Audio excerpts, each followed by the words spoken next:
ભાવનગરના મહુવા તાલુકો કે જ્યાં માવઠાના મારથી સૌથી વધુ અસરગ્રસ્ત થયા છે ખેડૂતો.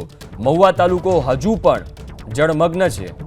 મહુવા શહેરમાં બીજા દિવસે પણ અનેક વિસ્તારમાં પાણી યથાવત. ગોઠણથી કેડ સુધીના પાણીમાં પસાર થવા લોકો મજબૂર બન્યા. મહુવા તાલુકામાં 36 કલાકમાં વરસી ચૂક્યો છે 15 ઇંચ સુધીનો વરસાદ. તો ભાવનગરના મહુવા તાલુકામાં સૌથી વધારે અસર થઈ છે માવઠાની. અનેક વિસ્તારો પાણીમાં ગરકાવ છે. મહુવા શહેરમાં બીજા દિવસે અનેક વિસ્તારોમાં વરસાદ વરસ્યો અને આ દ્રશ્યો તમે સ્ક્રીન ઉપર જોઈ રહ્યા છો. ગોઠણથી કેડ સુધીના પાણી ભરાયેલા છે. મહુવા તાલુકામાં 36 કલાકમાં 15 ઇંચ સુધીનો વરસાદ વરસી ચૂક્યો છે. ભાવનગરના મહુવા તાલુકો કે જ્યાં માવઠાના મારથી સૌથી વધુ અસરગ્રસ્ત થયા છે ખેડૂતો. મહુવા તાલુકો હજુ પણ જળમગ્ન છે. મહુવા શહેરમાં બીજા દિવસે પણ અનેક વિસ્તારમાં પાણી યથાવત.